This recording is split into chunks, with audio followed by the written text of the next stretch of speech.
The hallway smelled faintly of antiseptic and stale coffee, the kind of scent that clung to hospital walls no matter how many windows were open. I walked slowly, each step heavier than the last, my shoes whispering against the polished floor.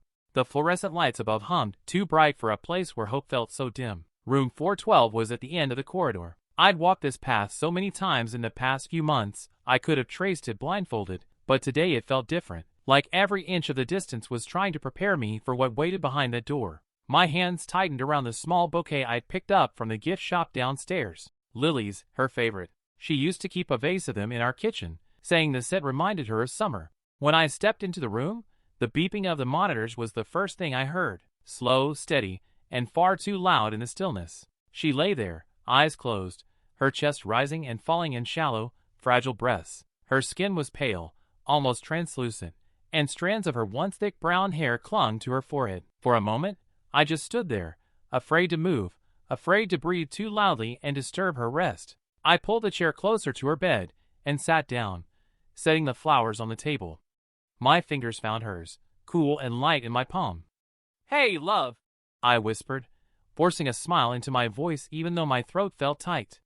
Her eyelids fluttered open, and when she saw me, a faint smile tugged at the corners of her mouth.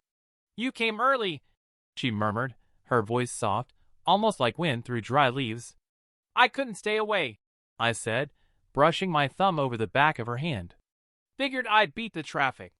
It was a lie, and we both knew it. There was no traffic at 9 in the morning. I just didn't want to lose a single minute with her. We talked quietly about nothing and everything. How the lilies smelled stronger this time of year. How the nurse with the pink scrubs had a laugh you could hear from down the hall. How she wished she could be at home watching the rain from our kitchen window. I kept my voice steady, careful, as though too much emotion might shatter the fragile bubble of the moment. When her eyes grew heavy again, I kissed her forehead and whispered, "I'll see you soon." It was the kind of promise I'd made 1,000 times before, but this time it felt different. It felt like I was asking the universe to keep her here just a little longer. I stood, took one last look at her sleeping peacefully, and stepped into the hallway, not knowing that the next thing I heard would change everything. I first saw her on a rainy Thursday in a bookstore that smelled like old paper and cinnamon tea. She was standing in the poetry aisle, her hair pulled into a messy knot, a pen tucked behind her ear as if she'd just stepped out of her own story. I remember watching her trace the spine of a book with her fingertips before pulling it down and smiling to herself, like whatever words lived inside were an old friend she'd been meaning to visit. I wasn't looking for love that day. I'd stopped in to escape the downpour and kill some time before a meeting. But something about the way she carried herself, calm, self-assured, a little mysterious, made me wander over, pretending to browse the shelf beside hers. She glanced at me once, then again, the second time with a spark of curiosity in her eyes. We started talking about the book in her hand, a thin volume of Neruda's love poems, and somehow ended up walking out together into the rain without ever deciding to. We had coffee at the corner cafe, the kind of place where the mugs were chipped, but the coffee was rich and strong. She told me she was an art teacher, that she painted in the early mornings when the world was still quiet. I told her I was in construction, that I built things I could touch because I wasn't any good at building dreams. She laughed at that, a warm, unguarded laugh that made me want to keep saying things just to hear it again. The weeks that followed blurred into late-night phone calls, impromptu road trips, and dinners where we barely noticed the food because we were too busy talking. She had a way of turning the most ordinary days into something worth remembering. A trip to the grocery store became an adventure if she was there, spinning the cart in the produce aisle, daring me to dance with her between the apples and oranges. When I asked her to marry me, it wasn't on a mountaintop or in some grand romantic gesture. It was a quiet Sunday morning in our kitchen. She was making pancakes, hair messy from sleep, wearing my old t-shirt. I slid the ring across the counter, my voice shaking more than I expected, and she looked at me with those same bright eyes I'd first seen in the bookstore. She didn't say yes right away. She smiled, tilted her head, and asked, "Are you sure you're ready for a lifetime of burnt pancakes and paint on the furniture?" I told her I'd never been more sure of anything. We built a life in layers, paint on the walls, laughter in the rooms, the kind of love that settled into the bones. And now, sitting beside her hospital bed, I held on to those memories like a lifeline, because they were the truest picture of who she was before the illness tried to take her away from me. It started with small things, nothing that screamed disaster, just enough to notice. She would come home from work more tired than usual, drop her bag by the door, and sink into the couch with a long sigh. She brushed it off as the school year catching up to her. Too many art projects, too many restless kids. Then came the bruises, dark smudges on her arms she couldn't explain, a faint yellowing around her shins. I remember holding her wrist one evening, tracing the edges of a fresh one, and feeling something cold settle in my chest. We went to the doctor, just to be safe. That's what we told ourselves in the waiting room, her flipping through an outdated magazine, me tapping my foot against the tile. They ran the usual tests, and we left with more questions than answers. A few days later, the phone call came. The doctor's voice was calm, but there was a weight in it, like he was bracing for impact. He asked us to come in.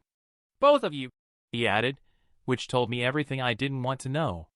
We sat in that sterile, white-walled office, side by side, our knees almost touching. The doctor had a folder in front of him, thick with papers. He didn't rush.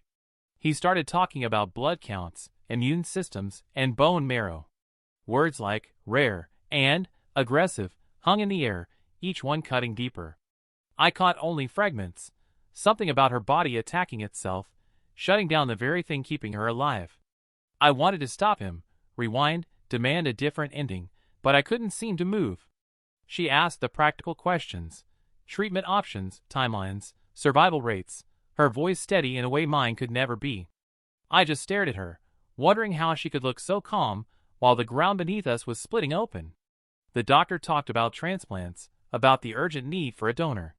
He explained the odds, which were not good. I remember the phrase, "Time is critical," and the way her fingers squeezed mine under the table, grounding me before I could fall apart. When we left, the sky outside was too bright, the sun too warm for what we'd just been told. We stood in the parking lot, staring at each other like strangers who had just been handed the same impossible burden. "We'll fight it," she said, her chin lifted, her eyes fierce in a way that almost convinced me. That night, lying beside her in bed, I listened to her breathing and memorized it. I didn't know what the weeks ahead would bring, but I knew I'd carry that sound with me. It was the rhythm of everything we had built together, and I wasn't ready to imagine a world where it stopped. The fight began quietly, with a calendar full of appointments and a house that started to smell faintly of antiseptic from all the hospital bags we packed and unpacked.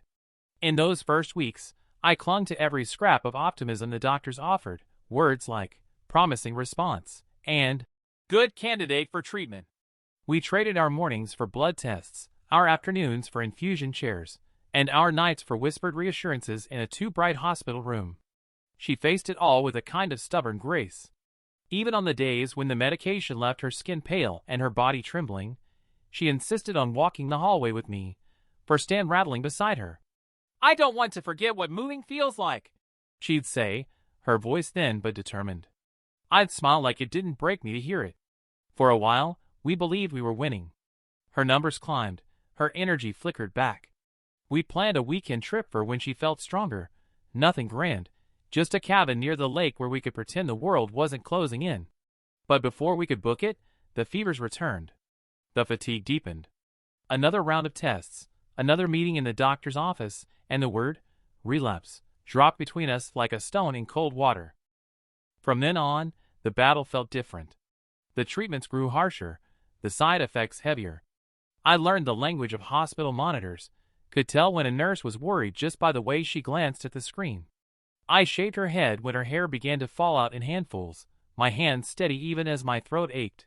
She made a joke about finally knowing what my haircut felt like, and we both laughed too loudly, because it was easier than crying. There were still good moments, though. A nurse smuggling an extra pudding because she liked how it made my wife smile. A night when we pushed her bed close enough to the window to watch a thunderstorm roll in, the lightning flickering across her face, like she was lit from within. Those moments were small, but they were ours, and they reminded me that we weren't just counting days, we were living them. But the relapses kept coming. Each time we thought we'd bought more time, the illness would find a way to take it back. I watched her body grow frailier, but her spirit never cracked. "We keep going," she'd tell me, gripping my hand as if daring me to suggest otherwise. And so we did, because as long as she was still here, there was still something worth fighting for. The room was quiet except for the soft hum of the oxygen machine and the rhythmic beeping of the monitor beside her bed. Afternoon light filtered through the blinds, striping her pale face with gold and shadow. She was awake, her eyes heavy but fixed on me as I sat in the chair pulled close to her side. I tried to smile like it was just another visit, like I hadn't spent the entire elevator ride up rehearsing how to say goodbye without actually saying it. "How was the soup today?" I asked, my voice too bright, the kind of brightness that cracks if you press too hard. She smirked faintly. "Tasted like someone boiled cardboard," she whispered, her voice thin but edged with humor. I laughed, too loud, too fast, and reached for her hand. Her skin was cool, her fingers fragile in mine, but she squeezed back with more strength than I expected. I told her about the neighbor's new puppy, about the way the little thing had yapped at the mailman until he threatened to start leaving our packages at the end of the street. I told her about the tomatoes in the garden finally turning red, even though she wouldn't be home to see them. I kept my tone easy, the way you talk on lazy Sunday mornings, because if I let the silence stretch, my fear might spill out. She listened, her eyes closing now and then, not in disinterest, but as if she was storing my voice somewhere she could keep it. When she opened them again, they were clearer focused. "You're doing that thing," she said softly. "What thing?" "Talking like everything's fine when you're breaking inside." Her words hit me square in the chest. I swallowed hard, forcing a crooked smile. "Maybe I am," I admitted. She shifted slightly, wincing, but kept her gaze on mine. "I need you to know I'm not afraid," she said. "Not of what's coming. I'm only afraid of leaving you alone." My throat tightened, and I leaned closer, resting my forehead against hers. "You're not leaving me," I lied, my voice barely a whisper. "You're just going ahead, and I'll catch up later." She gave me a tired smile, the kind that held both love and resignation. "That's a nice story," she murmured. I kissed her temple and began telling her another one, about the cabin we never got to rent, about the way the lake would look in the morning, mist curling over the water. I spoke until her breathing deepened and the beeping beside her softened into steady rhythm. I sat there long after she drifted off, my hands still around hers, the words I couldn't say lodged in my chest like stones. It was the closest I could come to goodbye without shattering us both. The hallway outside her ICU room felt colder, the air heavier, as if it carried the weight I couldn't let myself show inside. I stepped out slowly, letting the door ease shut behind me, so it wouldn't make that sharp click. My legs carried me toward the end of the corridor, but each step felt reluctant, like some part of me believed that walking away was the same as letting her go. I kept my eyes on the floor, avoiding the windows into other rooms. I'd seen enough hospital beds, enough still faces, to know that each one was a story that might not end the way anyone wanted. My own story felt like it was barreling toward a chapter one wasn't ready to read.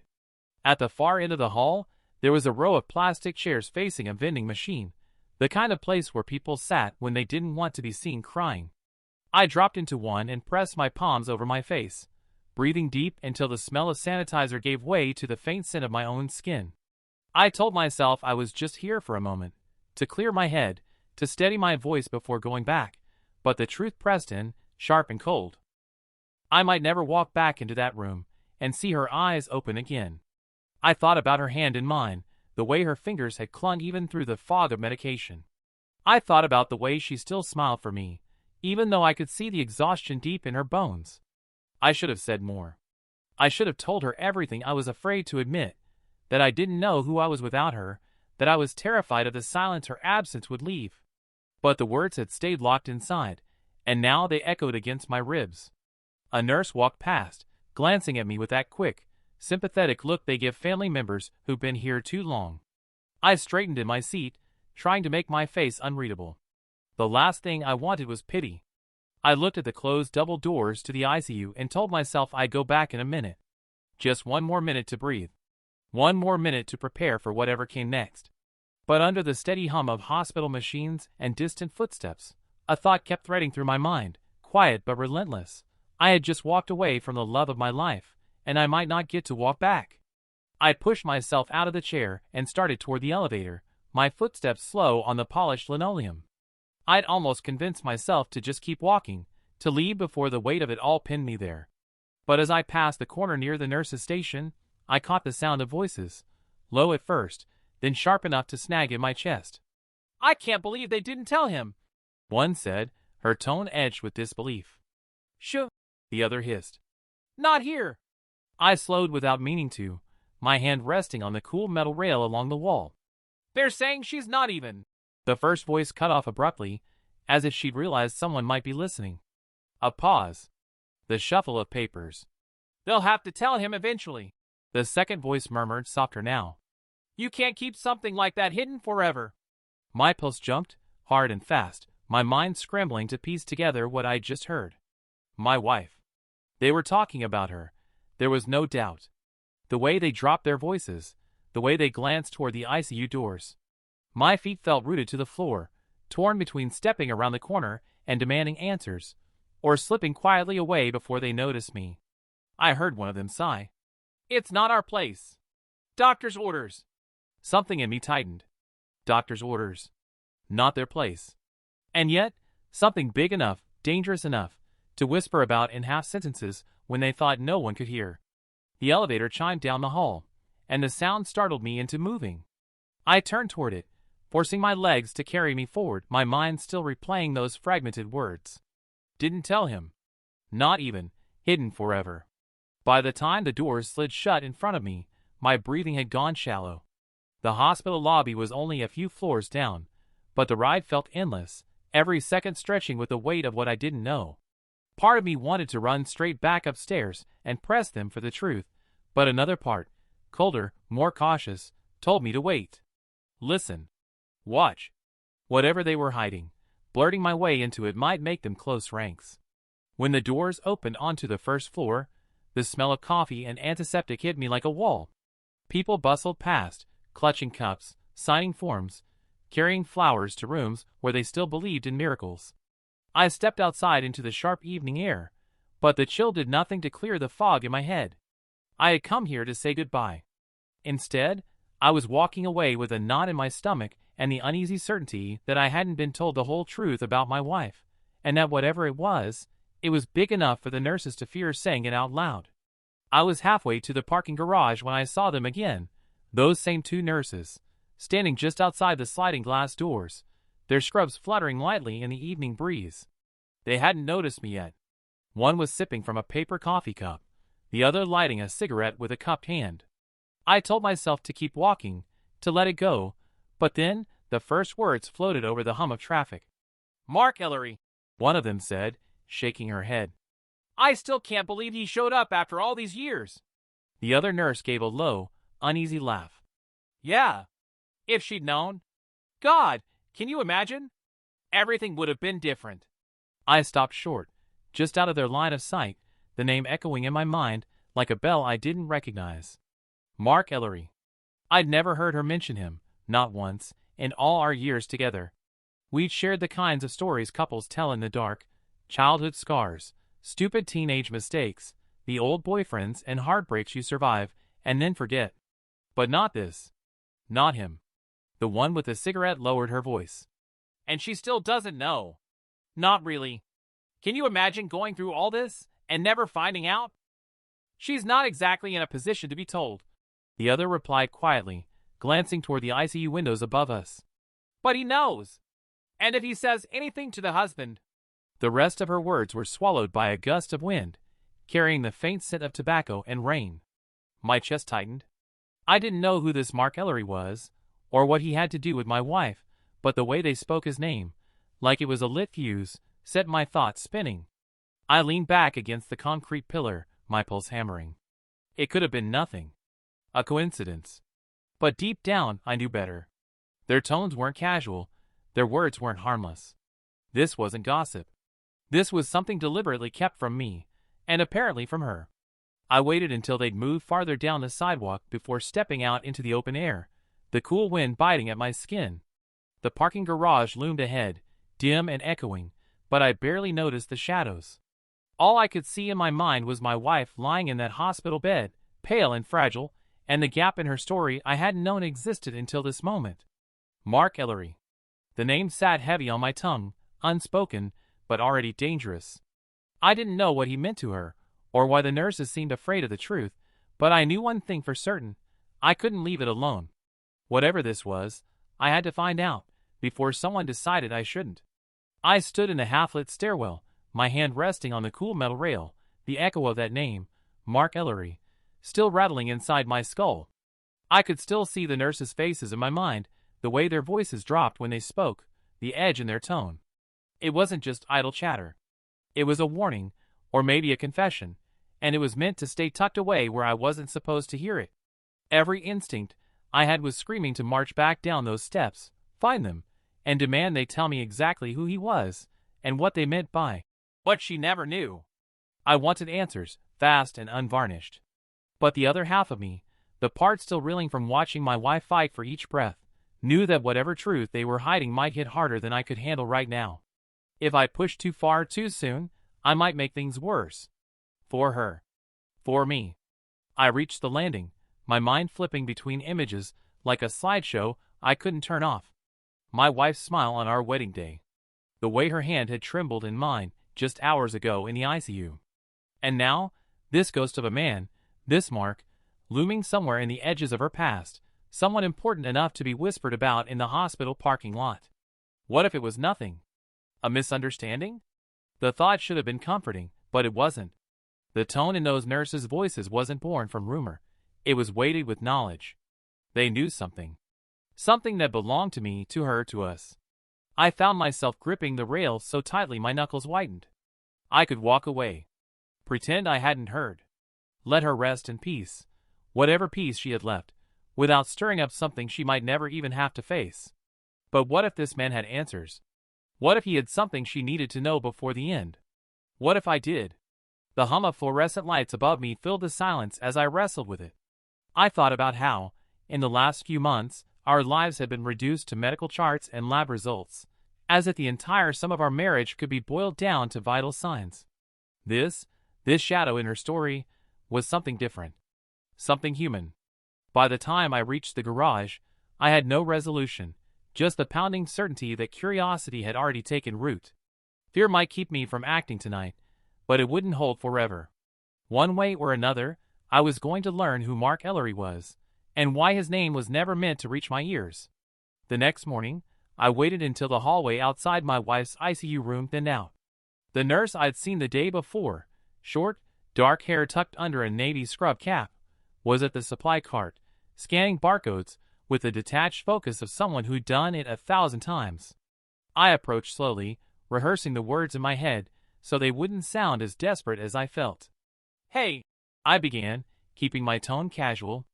"I overheard something yesterday, and I think it might have been about my wife." She glanced up briefly, her polite professional mask in place. "Oh, I heard a name, Mark Ellery, and something about what she never knew." I hesitated, searching her face for any flicker of recognition. "Can you tell me who he is?" Her expression didn't crack, but her hand stilled over the cart. That pause told me more than words.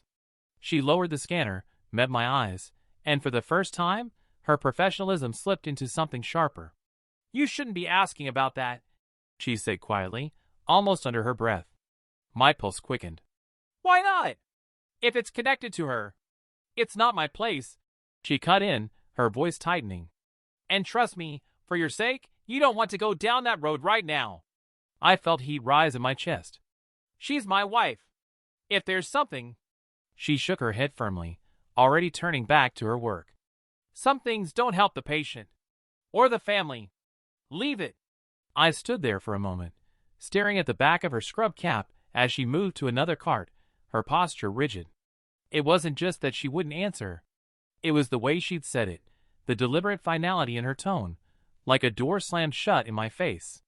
The rational part of me told me to let it go, just like she said. My wife was fighting for her life. This wasn't the time to drag up ghosts from the past. But beneath that, something colder and more determined was taking shape. People only warn you not to dig when there's something worth finding. I walked back toward the ICU, my jaw tight, trying to shake off the encounter.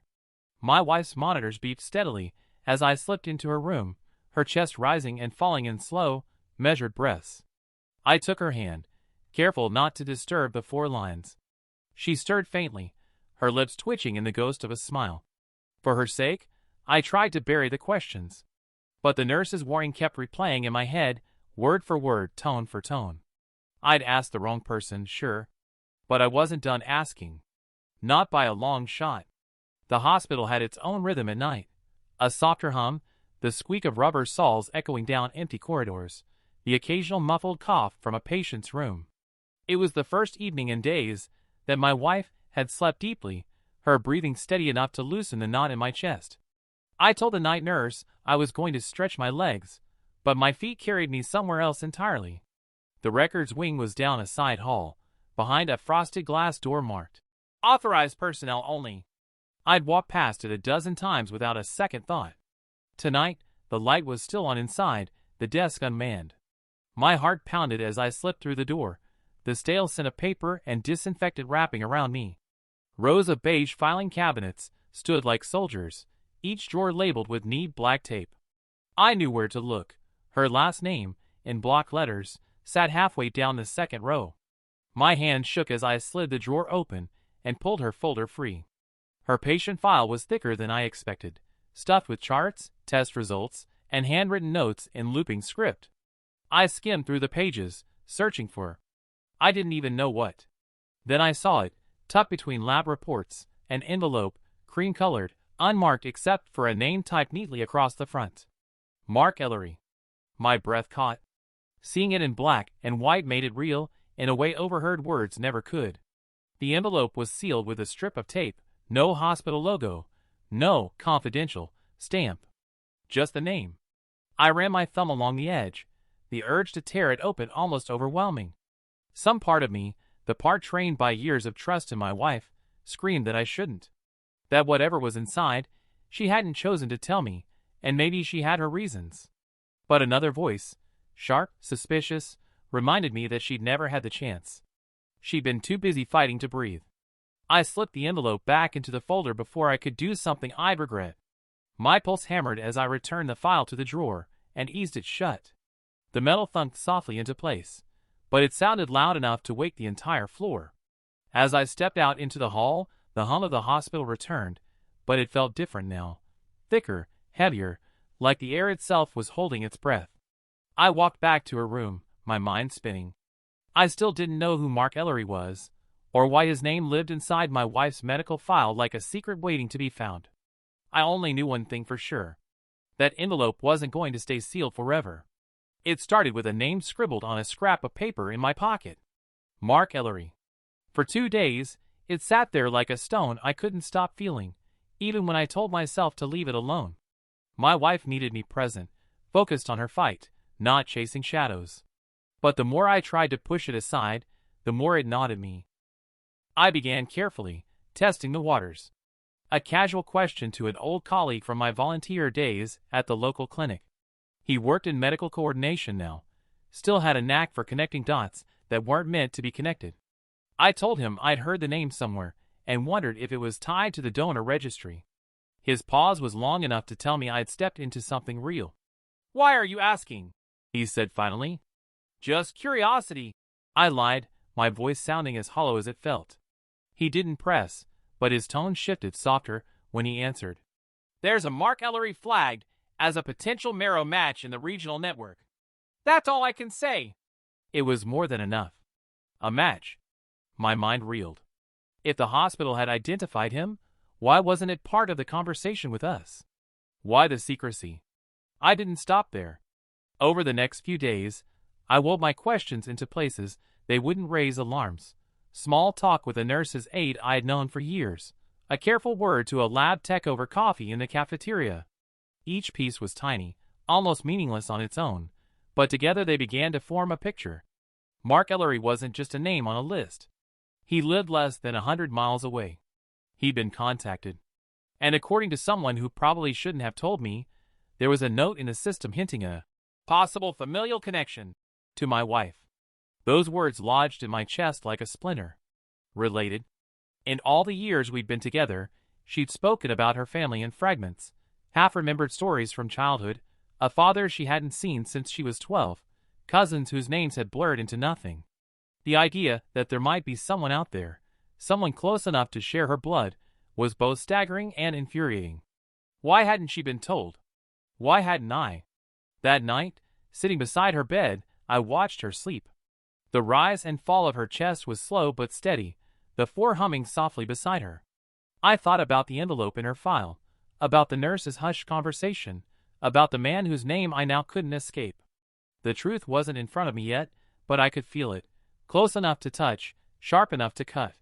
And for the first time since she got sick, I wasn't just afraid of losing her to the illness. I was afraid of what we might find if we survived it. The beeping from her monitor had changed. It wasn't faster, just thinner, like each sound had to fight its way into the air. The doctor's update that morning had been grim, but measured. Her body was losing ground, the treatments buying less and less time. "If we don't secure a donor soon," he didn't finish. He didn't have to. That night, I stood outside the hospital, the cold cutting through my coat, my phone heavy in my hand. I'd been staring at Mark Ellery's name in my notes for hours, knowing I couldn't wait for someone else to make the call. Every day that passed was another day stolen from her. I didn't tell anyone what I was doing. Not the nurses. Not her family. Not even her. If it turned out to be nothing, I couldn't bear to give her a hope I couldn't keep. Finding him wasn't easy. The registry was locked down tight, and the few leads I gathered were whispers and half-truths. But late that night, after a string of calls and a favor from an old friend who still owed me one, I had an address. A small town 2 hours away, out past the interstate, where the roads start curling into hills. I left before dawn, the city lights fading behind me as the highway unspooled into darkness. Every mile felt like it mattered. My thoughts kept circling the same way. What if he said no? What if I was too late?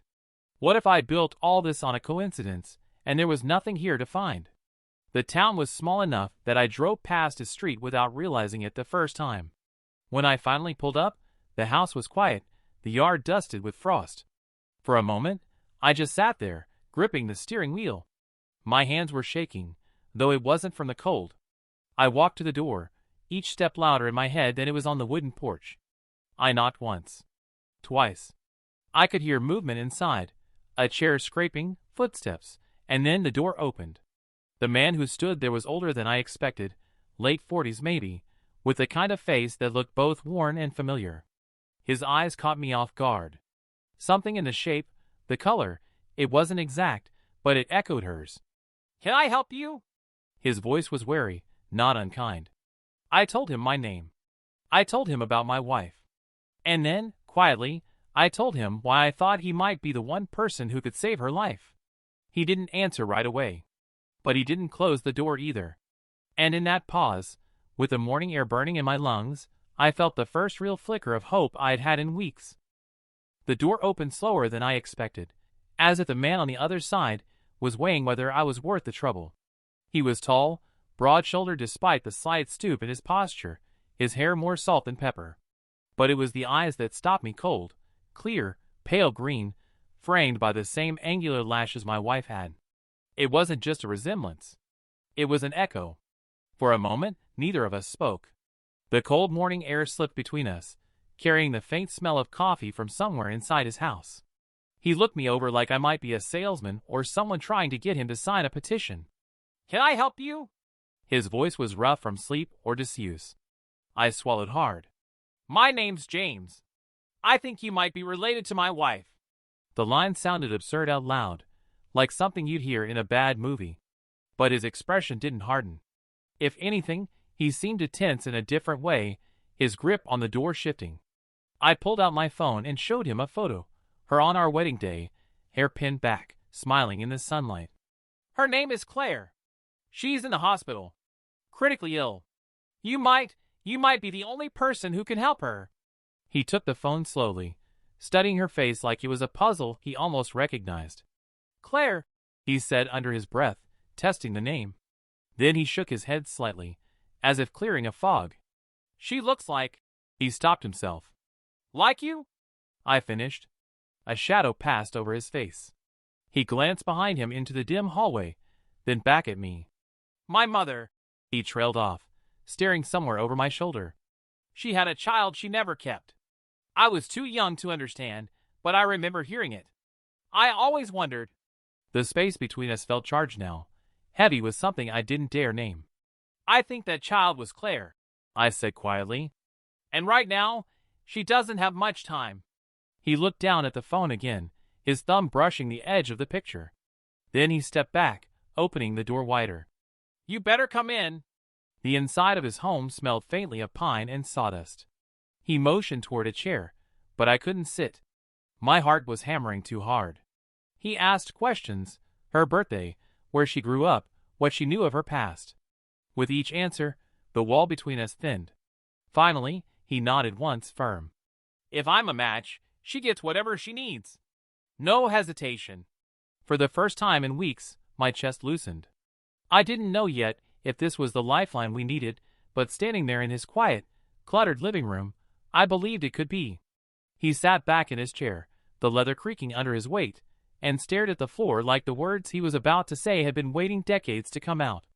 I wasn't born a Henderson, he began, his voice quieter now. I was adopted when I was 3. My adoptive parents were good people, better than I deserved, but they couldn't give me the one thing I wanted most. Answers. I stayed silent, afraid that if I interrupted, he might close himself off. I don't remember much before the adoption, he went on, his gaze unfocused. Just fragments. A woman's voice singing off-key, the smell of cigarettes and lilacs, a little blue blanket I used to carry everywhere. Then one day, I was in a different house with people who smiled too much and kept telling me I was safe now. He gave a humorless chuckle.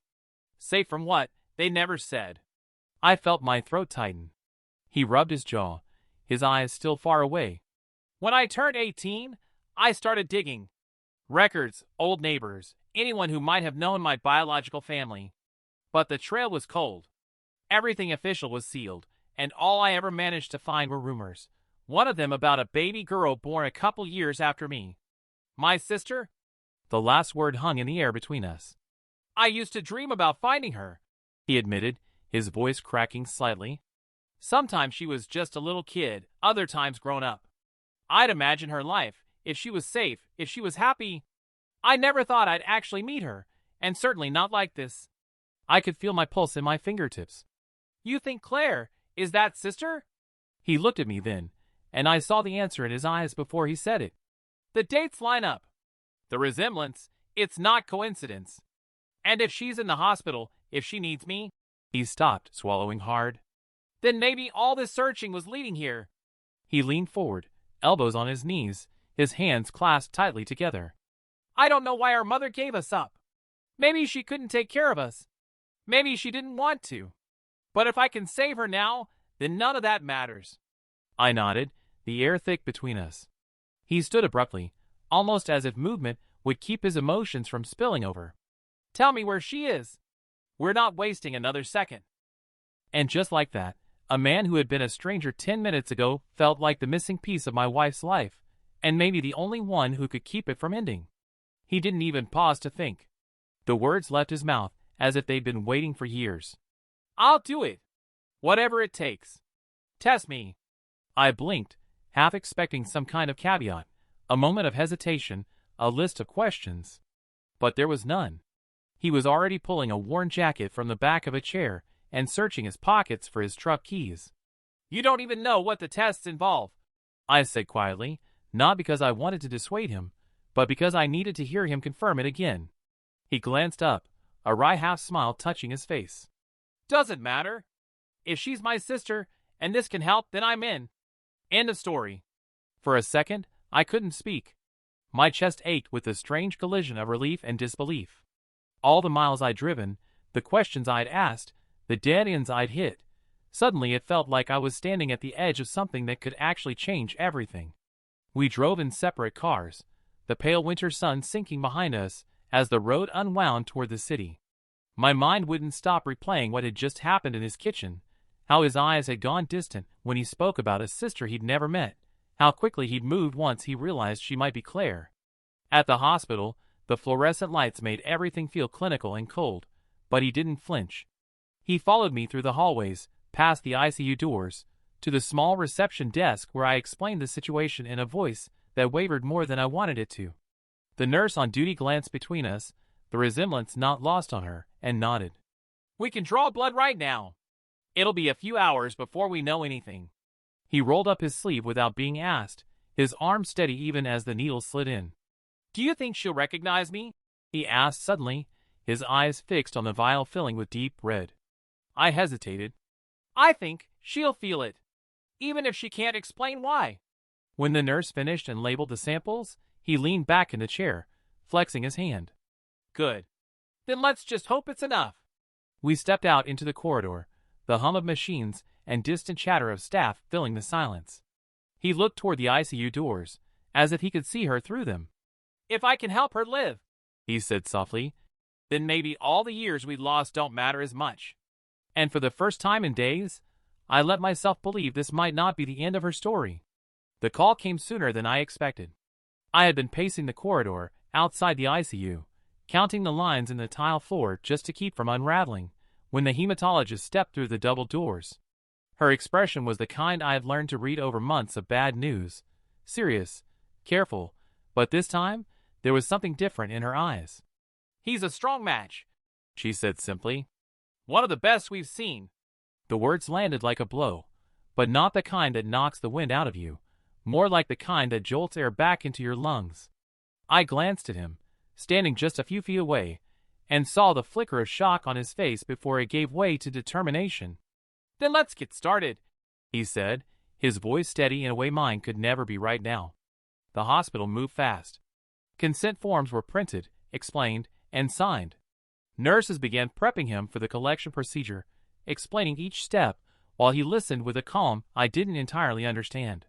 Maybe it was the adrenaline. Maybe it was the years of wondering about a sister he didn't know he had, crystallized into this one chance to save her. Through the glass wall of the ICU, I could see Claire, my Claire, still and pale against the white sheets, her chest rising and falling in shallow, mechanical rhythm. I imagined the cells from his body traveling into hers, taking root, doing the impossible. I sat with him as they inserted the 4 lines, the quiet hum of the machine filling the small room. You don't owe us this, I said, though the words tasted wrong even as I spoke them. He shook his head without looking up. I think I've owed her my whole life, even if I didn't know it. It took hours, but he didn't complain once. I stayed close, gripping a paper cup of coffee gone cold, afraid to let myself hope too much. When it was done, the nurse carried the label collection bag away like it was a rare treasure. Later, I stood by Claire's bed while the transplant began, my hand over hers, feeling the faint warmth in her skin. It was strange to think that inside those tubes and pumps was something so simple, so human, cells that could rewrite her future. He came in quietly after changing out of the hospital gown, his face drawn, but his eyes watching her with a tenderness I recognized. There she is, he murmured, almost to himself. And for the first time in months, I didn't just feel hope. I felt the ground shift beneath me, the kind of shift that tells you this moment, the beeping of machines, the hum of the air vents, the sight of his hand resting on hers, would be the one you remember for the rest of your life. It started small, almost imperceptible changes that only someone who had memorized every detail of her could notice. The first morning after the transplant, her cheeks held the faintest flush instead of their usual paper-white pallor. By the 3rd day, her voice carried a whisper of its old warmth when she asked for water. The doctors called it encouraging signs, but to me, it felt like watching the first light break over a long dark horizon. I spent hours at her bedside, holding her hand, and telling her about the world outside her hospital room. How the dogwoods were starting to bloom. How the rain the night before had left the city streets smelling clean. And how someone very important was waiting to meet her when she was ready. It wasn't until a week later that she was strong enough. Her brother, still a stranger to her, but no longer to me, stood just outside the glass door, his hands shoved in his jacket pockets like he was holding himself together. I leaned down to her ear. There's someone here who's been waiting to see you. When he stepped into the room, the air shifted. She looked at him for a long moment, her brows knitting as if trying to place him in a memory she didn't have. Then her gaze softened, curious, almost vulnerable. This is, I began, but he shook his head gently and stepped closer. I think I'm your brother, he said quietly. Her lips parted in surprise. A tear slid down her cheek before she seemed to realize it. She didn't speak right away, just reached for his hand. He took it without hesitation, and for a few seconds, neither of them moved, as if afraid the moment might dissolve if they blinked. From then on, he was part of the room, part of her recovery. They traded bits of their lives like puzzle pieces, stories of different childhoods that somehow led them to this intersection. She learned he had been looking for her for years without knowing her name. He learned she had always felt the absence of someone she couldn't name. The days grew longer, her steps steadier. We walked the hospital garden together for the first time since she'd been admitted, her brother trailing beside us, pointing out which flowers his mother used to grow. When we finally took her home, the three of us stood on the porch as the sun sank low, casting the house in gold. She leaned against me, her arm linked with his. "I feel like I've been given my life back," she whispered. "You have," I said. "And maybe a little more than that." She smiled, her gaze shifting between us. "A second chance," she murmured. And standing there, I realized it wasn't just hers, it was ours. All of ours. It came to me one quiet evening, long after the worst was over. She was home again, curled up on the couch with a blanket around her shoulders, her color back, her laughter soft and easy as she listened to her brother telling some half-true story from his childhood. I was in the kitchen, rinsing out mugs, when the sound of their voices blurred into the memory of another conversation, the one I had overheard in the hospital hallway, the one that had started this whole search. I remembered the nurses' low voices, the way they glanced around before speaking, the name I didn't recognize back then, and the cryptic, "She never knew." At the time, those words had felt like a door left ajar to a dark, dangerous place. Now, in the warm light of our living room, I finally understood. They had known about him, her brother, before I did. The nurses must have seen the preliminary notes in her file, the flag from the donor registry suggesting a potential match. But they couldn't say anything until the hospital confirmed it, until the legal and medical pieces aligned. Their conversation hadn't been meant for my ears, and yet it had been the push that sent me out into the world to find him before time ran out. I stood there, dish towel in hand, letting the weight of that realization sink in. All the fear, the racing clock, the endless uncertainty, it had all led here. To her. To him. To this room where two people who had spent their lives apart now sat side by side, looking so naturally like they belonged together it was hard to believe they'd only met weeks ago. She caught me watching and smiled, that quiet, knowing kind of smile that said she was glad I was here, that we had made it through.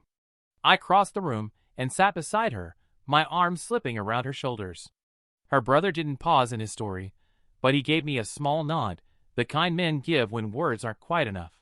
Later, after the dishes were done and the fire had burned low, she leaned her head on my shoulder and whispered, "You saved me." I shook my head. "We saved each other. All of us." Outside, the night was still. Inside, our family, now bigger than it had been, felt like it had always been this way. And maybe that was the real truth the nurses' voices had hinted at. Sometimes the pieces of your life you didn't even know were missing are already out there, waiting for the right moment to fall into place. We didn't just get her life back. We got something we hadn't known to wish for, a second chance wrapped in the shape of family.